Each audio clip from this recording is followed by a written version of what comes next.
సభకు నమస్కరిస్తూ ఈరోజు జేఎంఐ సంస్థ జస్టిస్ మూవ్మెంట్ ఆఫ్ ఇండియా అనే సంస్థ ఉద్యమ రూపంలో దేశ ప్రజల కొరకు ముందుకు రాబోతుంది.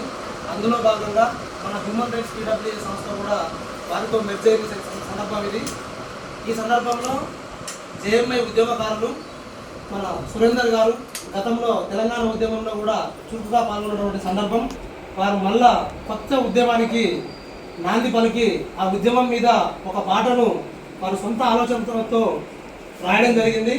ఆ పాట సార్ ఏమన్నారంటే, ఈరోజు మీ సమక్షంలో ఇక్కడ మనందరి ఆఫీస్లో ఇక్కడ ఆవిష్కరించాలని నాకు అనిపించింది, సంతోషం అనిపించింది మీటింగ్ చూసిన తర్వాత. కాబట్టి ఇక్కడ నేను ఆవిష్కరిస్తున్నా అని చెప్పడం జరిగింది. అది మనకు సంతోషకరమైన విషయం. ఎందుకంటే ఈ జేఎంఐ అనేది ఎంతవరకు వెళ్తుందో కూడా చెప్పలేము మనము, అంతులేని సబ్జెక్ట్ ఇందులో. కాబట్టి మొట్టమొదటి పాట ఉద్యమ పాట, జేఎంఐ ఉద్యమ పాట. మన మానవ హక్కుల సంఘం, మనం నడిపించుకున్నటువంటి సంఘంలో మనం వాళ్ళతో మెర్జ్ అయ్యి ఆ పాటను ఆవిష్కరించడం అనేది మనకు చాలా ఆనందకరమైన విషయం. కాబట్టి ఆ పాటను వారి స్వరంతో వారు వినిపించాలనుకుంటున్నారు. విందాం మనందరం. ఇప్పుడు స్టార్ట్ చేసి జేఎంఐ పిలుస్తుంది కదలిరా, రాజ్యాంగం అమలు కొరకు కలిసిరా.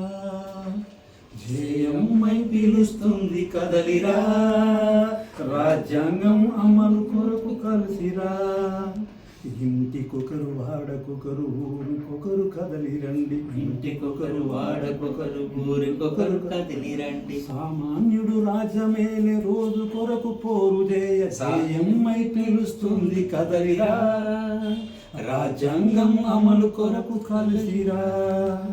ఉన్నవాడు లేనివాడు ఒక్కటిగా నడుచుటకై, ఉన్నవాడు లేనివాడు ఒక్కటిగా గడుచుటకై, సమానత్వ సారాన్ని ప్రతి ఎదలో నాటుటకై జేఎంఐ పిలుస్తుంది కదలిరా, రాజ్యాంగం అమలు కొరకు కలిసిరా. సామాజిక రాజకీయ ఆర్థిక న్యాయంతో, సామాజిక రాజకీయ ఆర్థిక న్యాయంతో, పర్యావరణ న్యాయం సంపూర్ణ న్యాయమంటూ జేఎంఐ పిలుస్తుంది కదలిరా, రాజ్యాంగం అమలు కొరకు కలిసిరా. పాతకాల అనుభవాల ప్రగతిశీల అడుగులతో, పాతకాల అనుభవాల ప్రగతిశీల అడుగులతో ప్రతి ఒక్కరు పరిపాలన ఫలితాలను పొందాలని జేఎంఐ పిలుస్తుంది కదలిరా, రాజ్యాంగం అమలు కొరకు కలిసిరా, రాజ్యాంగం అమలు కొరకు కలిసిరా.